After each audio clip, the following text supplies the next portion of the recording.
Most of us don't fail at New Year's resolutions because we're not motivated or disciplined. We fail because resolutions aren't strategy. Resolutions are vague, they're hopeful, and they don't take into account reality and action planning in terms of how you execute them. A goal without a plan is just a wish. If you want a different outcome, you don't need just willpower. You need a plan. If you're ready to stop hoping and start executing, this is for you.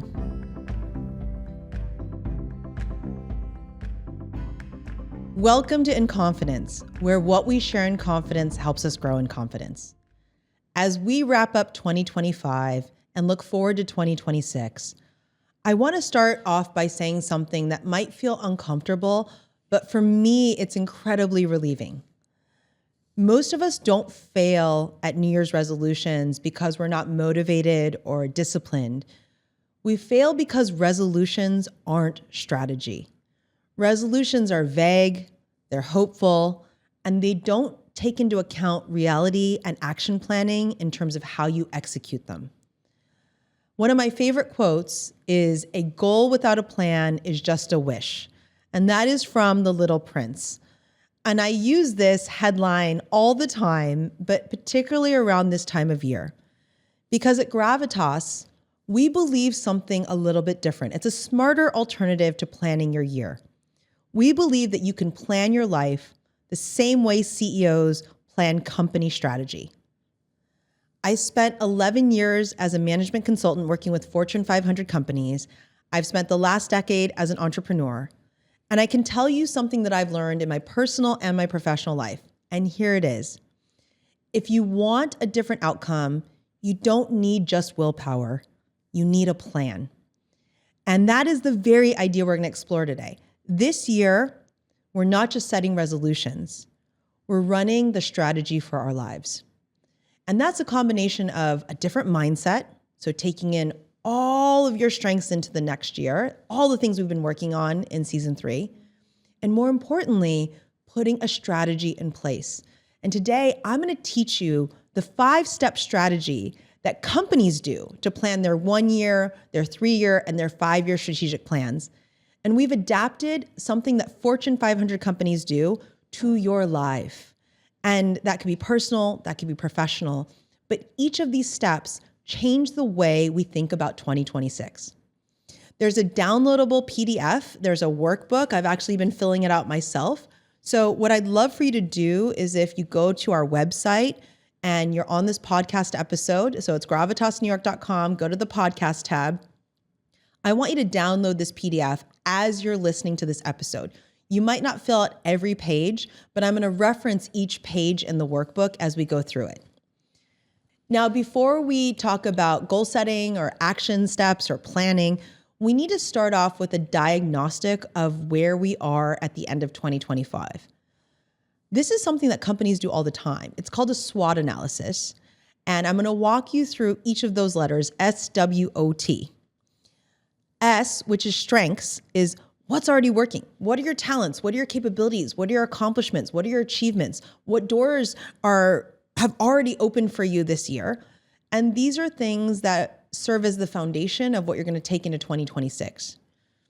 The second is weaknesses. These are energy leaks, patterns. In corporate speak, it could be setbacks, disappointments, things that didn't go well. And these strengths or weaknesses are really an internal diagnostic. They're kind of for, if you were thinking about a company, what are the strengths and weaknesses of our company today? The O in SWOT is opportunities. This is timing, momentum, white space, opportunities that are opening up for you. In corporate speak, it's market opportunities, new categories, new countries we want to enter. And threats. These are external threats. This on a personal level could be burnout, overcommitment constraints, financial resource constraints. When you think about companies, threats could be competitive intensity, like competitors are entering the market or market conditions are changing and there's headwinds in the market. And I love doing this SWOT analysis because it's not about judging yourself. It's about figuring out what kind of year you've had and planning what kind of year you want to have. So we've simplified it. If you're in our workbook, we've actually just created step 1, which is we've just created 2 columns, strengths and weaknesses. And I want you to document every single strength and weakness that you've experienced. Now, if you have a hard time filling this out, I've got 2 hacks for you on how to do it.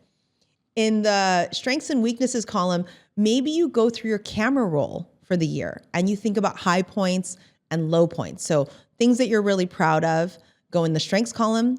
Weaknesses, things that really have held you back, go in terms of low points that you can think about. Those go in your weakness column.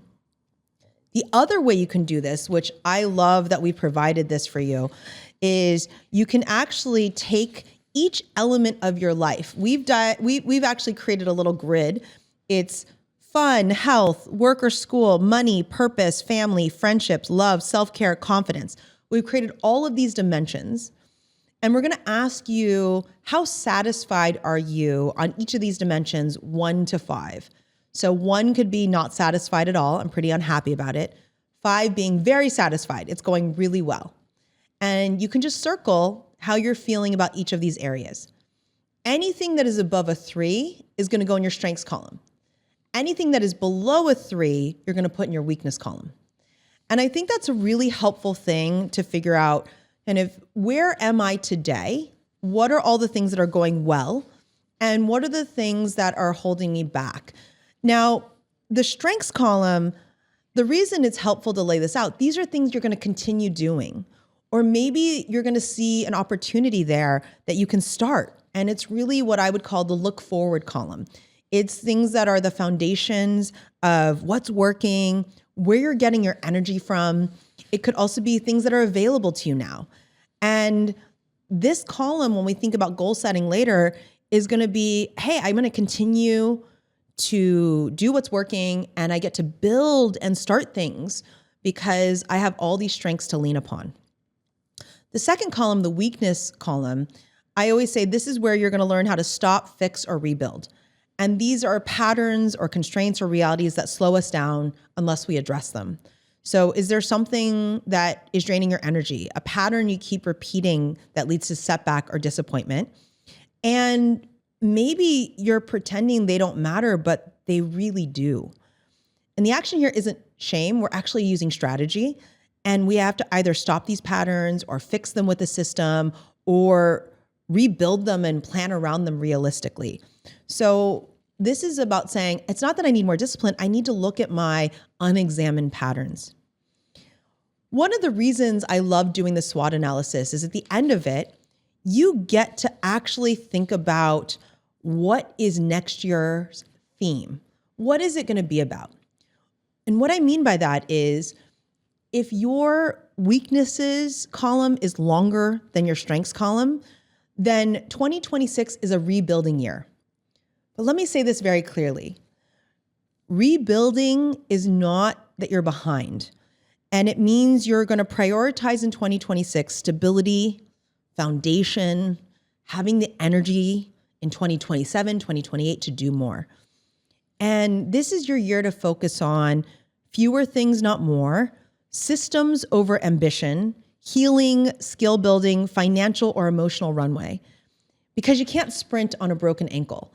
And rebuilding is strategy, not failure. It's about getting strong again.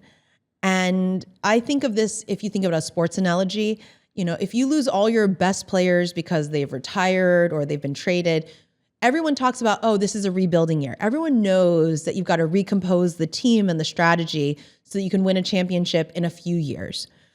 And things that this might look like, it could be like, I'm going to fix my health. That's actually one of the things I'm going to talk about for myself. It could be paying down debt or simplifying finances, shoring up routines before you take risks. And it's really important to know that you're in a rebuilding year if your weaknesses outweigh your strengths.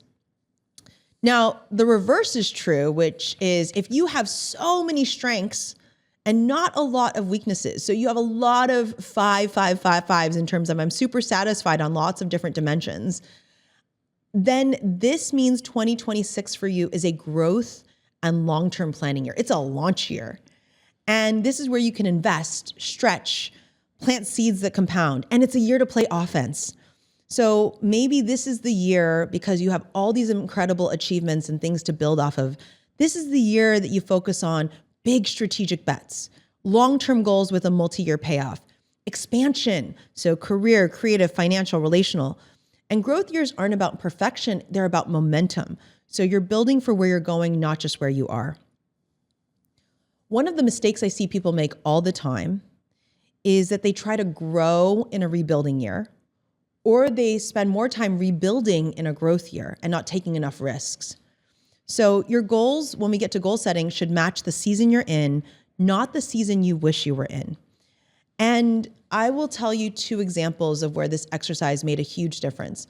One of my good friends in 2024, I'm going to go back to December of 2024, we did this scoring exercise where we actually scored lots of different dimensions.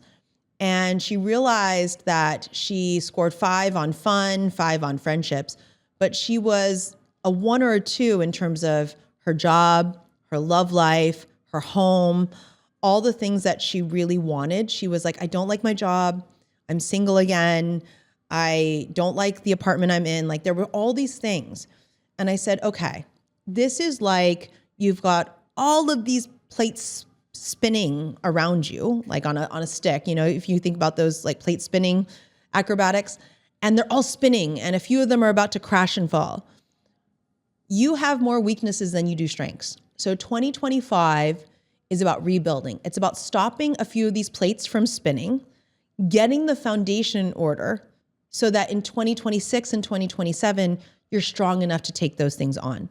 I said, this is not a growth year. This is a rebuilding year. And it was really fascinating that we had that conversation in December 2024. And through this exercise, this 5-part process, she literally laid out different milestones. So by March, she had a new apartment that she loves. She got, in terms of her job, she got a new job that she started in Q2. She started dating again that same quarter. She realized that a lot of her health issues, just in terms of not exercising enough, not eating well, were because she was stressed out about her job and she hated it so much. So that all of a sudden started to course correct. And then she started dating again. And I'm happy to report December of 2025, she has a new boyfriend who's awesome. And we had this recent conversation where she said, I actually stopped all these plates from spinning, not at the same time, but one at a time with a real strategic plan, knowing this is a rebuilding year, knowing that this is not the year to bust out and take risks, but really fixing the foundation.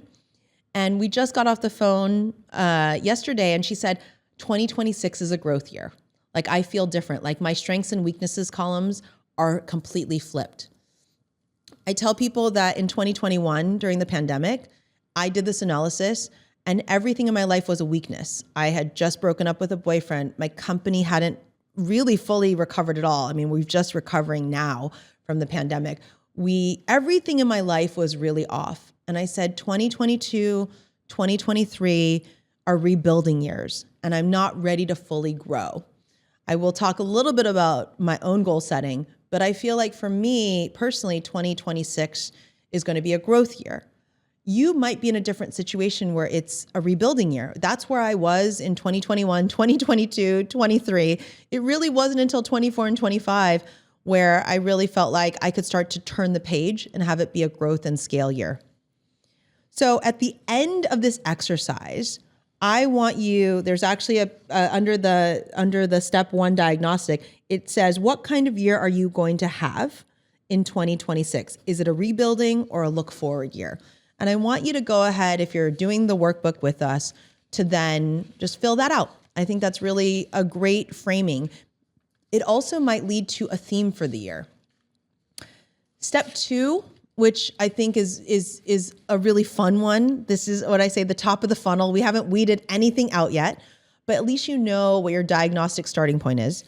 Step 2 is to brainstorm goals, things that you want. And they might be under a theme, and I'll talk about my own in a moment. But once you understand your starting point, you can brainstorm goals. And now you're planning from a place of reality, not wishful thinking. So first, list all your 1-year goals, everything that you want in 2026. Be exhaustive, like things that, by the way, we might take off the list later on in this process, but be completely exhaustive. If you want to put them on Post-it notes, you don't have to use our workbook, but you could do them all on Post-it notes. And this is really important. If 2026 is a rebuilding year, stop there. Just focus on 1 year goals and things that you want to stop, fix, rebuild. If, however, 2026 for you is a growth year, go ahead and also put together a list of 3 to 5 year goals, things that are a little bit further out, a bit more ambitious, things that require a little bit more forward planning and risk. And this is where strategy comes into play. And this is my favorite exercise to do with people. If you are in a growth year, you have your 1 year list and you have your 3 to 5 year list. And you're gonna do what I call the sync up exercise. What you're gonna do is you're gonna say, okay, do my 1 year goals align with my 3 to 5 year goals? Are things that I'm gonna do next year putting me in a better position to be where I want in 3 to 5 years? And if I have a 3 to 5 year goal, is anything missing from my 1 year goal, from my 2026 goals, things that I might want to add to it because it puts me closer to getting them? I love looking at these lists together. Companies do this all the time. They might say in 5 years, we want to be the market leader in X, Y, or Z. And then they might look at their 1 year goals and go, okay, to get there in 5 years, we actually have to change what we're doing next year because we need to reprioritize resources, or we need to add things or take things away. So they look for also places where they conflict. I'm going to give you an example. Maybe you say to yourself, in 3 to 5 years, I want to own a home. And you also say, okay, that means in 2026, in this 1 year goal, I want to start saving 10% of my paycheck and improving my credit score. Because in 5 years, I want to have enough, or 3 years, I want to have enough for the down payment and I want to be able to get a mortgage, right? That would be something that you'd say, okay, that's a 3 to 5 year goal. I need to next year start working on that.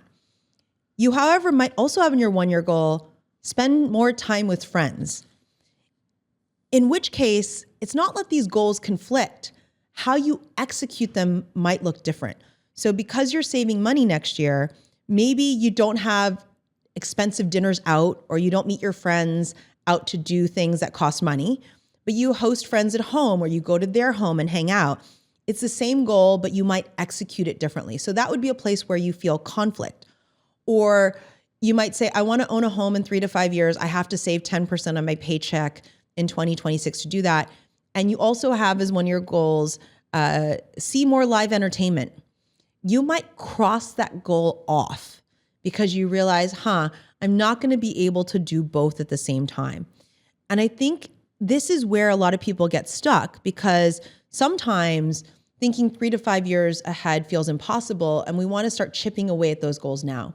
So write out your 1 year goals. And if you're in a rebuilding year, stop there. And we're going to go through that list. If you are in a growth year, what you want to do is say, okay, what are my 1 year goals? What are my 3 to 5 year goals? And I want to see if they're supporting each other. Are they laddering up with each other? Is there a conflict and I need to edit these lists? Or it could be trade-offs. So I do want to see more live entertainment. That means I'm going to delay my goal to own a home another year, right? That's where you want to make active trade-offs. For me personally, I haven't taken a vacation in 10 years. And so one of the goals I put on my 2026 is go on a real 10-day vacation where I don't check email and whatnot and blah, blah, blah. And then I looked at my financial constraints and I said, okay, in order to do that, I'm not going to eat out. I'm going to save my money to go on that vacation. I'm going to ask my boyfriend to contribute more to that. I've got to really think that getting to that goal requires some forward planning. Now, I also want to say to you that some of these goals might be small too. It could literally be, for example, just seeing your friends more often. And we're going to get into that. But you want to essentially say, I'm going to put all of the things that I want to do in 2026. And again, if you're in a growth year, all the things I want long-term, just list them all out. One of the things you might do when you list them all out, you might start to see a theme. So for me, I will share with you, I have a whole long list of 1 year and 3 to 5 year goals because it's a growth year for me. And I realized that one major theme or North Star is going to be connection. I realized that over the last 5 years, I've been in a survival rebuilding mode, and I really have lost touch with my community, sort of my close friend circle. I will be open, a lot of them have kids or have moved away.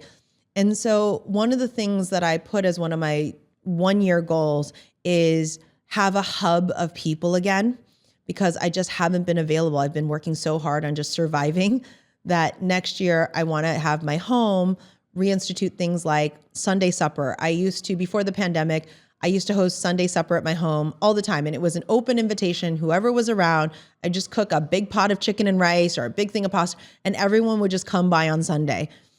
And I was like, that's something that I think I can do again because I'm not so much in a survival mode.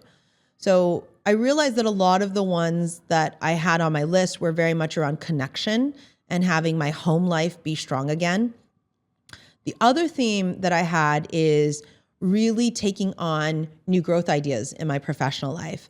So for me, a lot of the thinking is around writing my next book, finding ways of scaling our content more. And I feel like we have a base now that we can do a lot of those things. So the second theme for me is amplification and scaling. So I'm going to amplify and scale all the things that we invested in this past year. It's funny, we often have a saying on the team, if we say it out loud, it always gets done eventually. And I love this part of creating the list of goals and setting a theme because it creates a drumbeat in your life of how you want to think about the next year. All right.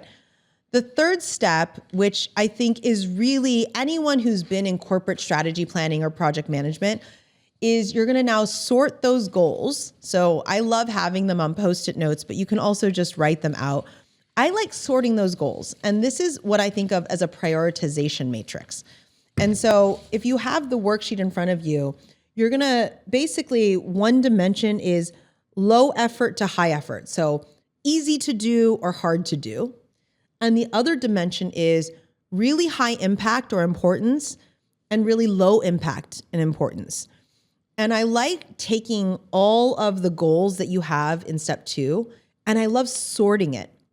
Because what you're going to realize in doing this is some of your goals may actually be low impact, like they're not going to make a huge difference, and they're going to take a lot of your time and be high effort.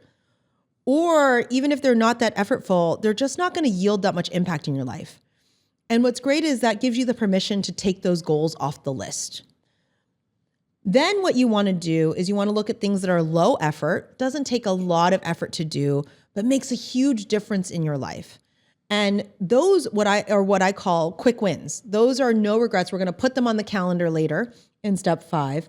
But those are things where you're like, okay, I'm just going to start doing them. So for me, I put Sunday suppers with my friends in terms of low effort and high impact. It's going to make my life feel full and joyful and vibrant.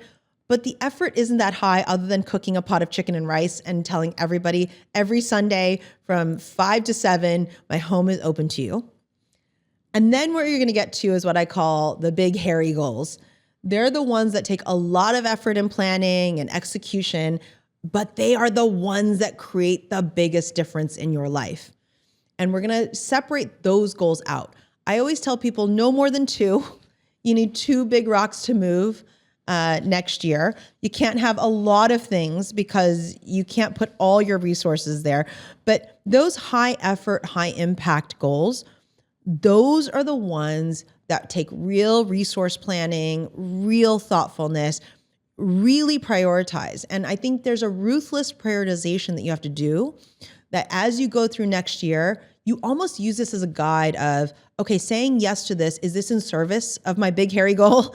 Or is this taking me further away from it? So I put things like writing my next book in that high impact, high effort. I know how much that will mean to myself, my team, my company, what we're trying to do, our mission, but it's going to require a lot of effort. So I need to think about, is that going to conflict with anything else I want to do? Burnout doesn't come from having too many goals. It comes from investing energy in the wrong ones. And so this is where cutting branches, realizing how you're allocating your energy that's really an important part of goal setting and prioritizing them. You will find when you get to this stage, goals might fall off the plate. You might move them around. You might think about, do I really need to do that? One of the ones that's in my weakness column that is a fix and rebuild is my health. Over the last year, I have been really stressed out, overcommitted, traveling, not eating well, not sleeping well, not working out the way I want to. And so I put that on this matrix in my kind of medium effort. It's not low effort. It's going to require some real effort, but high impact. That this next year in 2026, I'm prioritizing connection, health, and amplification. And so when I did this goal sort, we're going to get to calendaring and planning. I pulled out my two big goals in terms of the big ones I'm going to focus on. One is for my company around amplification, and one is around health. And that's important to know which are the big goals, because that's step 4 of this process. For the big ones, you have to do what we call backward planning. Now, I'll give you an example of what we do in our company. We backward plan the big ideas. So day to day, like the marketing calendar, the operations calendar, the weekly rhythms, that continues to hum along. But then every once in a while, we have big ones, like big milestones that fall into that high impact, high effort category. So, launching this podcast this year in March, that was a big goal. Or our big International Women's Day campaign, 25 in 2025. We put the date on the calendar, and then we backwards work plan. We say, okay, in order for us to do that in 3 months' time, what has to happen over the next 12 weeks? What milestones do we have to hit? How are we going to measure if we're on track? How will we know we've been successful? And so I always say for those two big goals, maybe it's only one for you, the high impact, high effort, you have to backwards plan them. So what does success look like? How will you know you've achieved it? What are the milestones? What are the action plans? And by the way, what are the celebration points? What are things that along the way you're going to need to celebrate that you've hit that milestone? Or if the metric is off, what are you going to need to course correct? And this is what we often do in corporate planning, is we take these big goals and we back into what has to be true, what's required, what needs to happen. So for example, my goal next year is to live a healthier lifestyle. I'm backward planning, and I hate to use pounds as a way to do this. I'm going to use my clothes will just fit better, because my clothes currently don't fit better.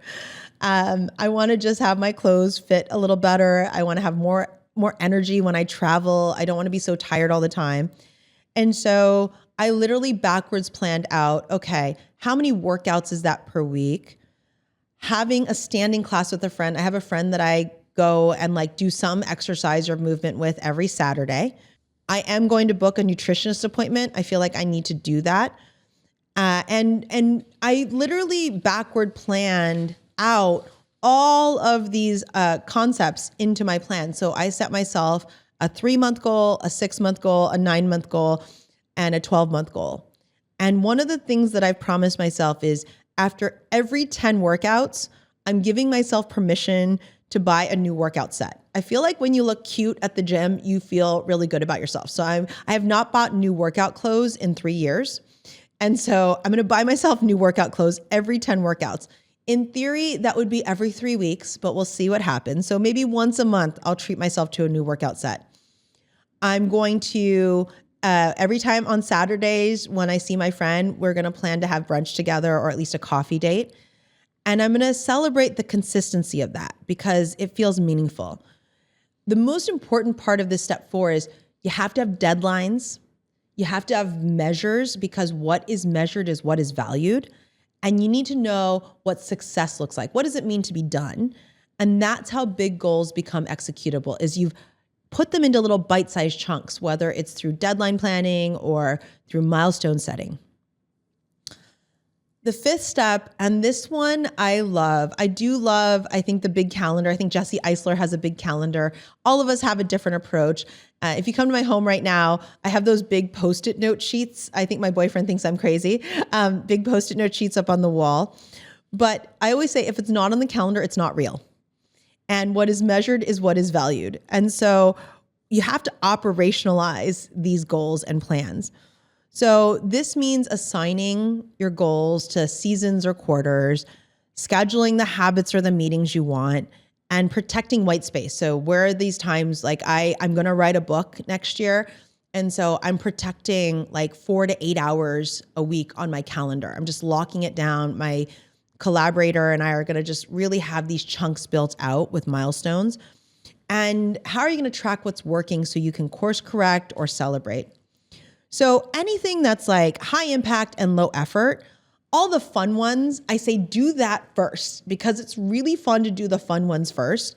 So if that's, seeing your friends and family, and I'm going to just calendar out that Sunday supper. It could also be, for example, I have a friend who says every first Thursday of the month is girls' night. And just whoever's in town, we're just going to pick a spot and all meet. That's the fun stuff. So if you have a fun trip coming up or something, put those on the calendar first. Put birthdays on the calendar, put milestones, your anniversary. I love doing those first because it somehow gives you something to look forward to. I think then you want to take those bigger ones and at least put Post-it notes or deadlines that hold you accountable. And so for me, it's going to be book writing. So I'm going to know exactly when I want to hit different milestones. My book is going to be due on a certain date. So I need to back into how much time that's going to require. But if, for example, your goal is home ownership and you want to save 10% of your paycheck, I think it could be payday on your calendar and seeing that 10% move into that savings account or doing that actively, celebrating that once a month. Put it on the calendar, because it'll remind you of that goal that you're living up to. I love James Clear. I love Atomic Habits when he says, you want to envision the type of person you want to be. And every time you do a habit, you're voting for the type of person you want to be. So your goals are really in line with who you want to set yourself up to be in 2026. And every time it's on the calendar and you see it and you remind yourself that you're doing it or you need to do it, you're voting for that person you want to be in 2026. Now, I think when you do that calendar out, it starts to be what I think of as a degree of accountability. So you kind of know those big moments that you want to hit. And it's not about sticking rigidly to that plan. It's about revisiting that calendar honestly, revising when you need to, being adaptable. And I feel like when we set resolutions, one of the things that's hardest for us to do is to be accountable to ourselves. I find calendaring a really great way to hold yourself accountable. Throughout all of this, I want you to have a mindset that 2026 does not have to be the best year ever. Like I find it funny when you see that marketing of like, make 2026 your best year yet. I think that's too high an expectation for a year. I think what's more powerful to think about is, how does 2026 align with who I am today and what I am on track to doing going forward? It doesn't have to be your best year yet. Take that out of your mind. What it has to do is it has to align with the strategy you want for your life. And that mindset shift will, first of all, take the pressure off of it, because a lot of things are going to happen. Setbacks, disappointments, great moments too, things that you didn't even expect. But when you hold up a year to having to be the best year yet, you're going to be disappointed. You're going to beat yourself up. You're going to let yourself down. I want you to have a mindset of 2026 is me building on 2025 and me taking on what I know I can handle, combined with where I want to go. And this is oftentimes why I tell people the most improved player wins over the MVP. And I think about, for me, 2025, when I did my strengths and weaknesses, I am so much stronger than I was in 2024. I often look back and I say, I can take on more in 2026 because I am stronger this year than I was last year. My constraints have changed. The things that I can invest in and plant seeds in have changed. But if you're in a position where maybe 2025 is worse than 2024, maybe you haven't gotten materially stronger, maybe you've been laid off, maybe you've been restructured, maybe you've gone through a divorce, maybe you've had a setback in your life from a health standpoint. If that's where you're starting from, guess what? 2026 does not have to be your best year yet. It could be the year where you rebuild the foundation. It could be the year where you say, all of these setbacks and disappointments I've learned from. I still know what I'm strong at. I still know my strengths at their core. And I'm going to one at a time take on rebuilding, fixing, stopping, all of those things. And 2026 sets me up for a future year's success. Now, I hope you download the PDF. I would say it's always fun to do this with a friend or a family member. I'm going to do this one with my boyfriend, my poor boyfriend. He has to do so many things. So this episode comes out right the day before New Year's Eve. And I've already put on the calendar that we're going to do the worksheets together.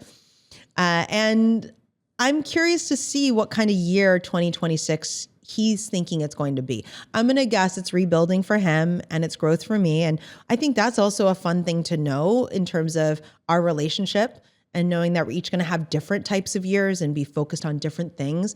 And it's going to lead to conflict. No matter what, it's going to lead to conflict. And I'm glad that we're going into 2026 with that level of transparency. If you do this exercise, I promise you that this time next year, when we're all recapping 2026, you're going to feel like if 2026 wasn't perfect, at least you had clarity on things that you wanted and inched yourself closer to getting them. If you're ready to stop hoping and start executing, this is for you. I'm sending you all my best for the end of this year. You all have made this year incredibly special. Launching this podcast is one of my highlights. I'm so grateful because it's created connections I could have never imagined. Thank you for subscribing, listening, sharing episodes with friends. I hope you feel stronger because of the space we have created at In Confidence. Until next year, in the words of my 9-year-old self, I see you, I value you, and I believe in you. This is In Confidence.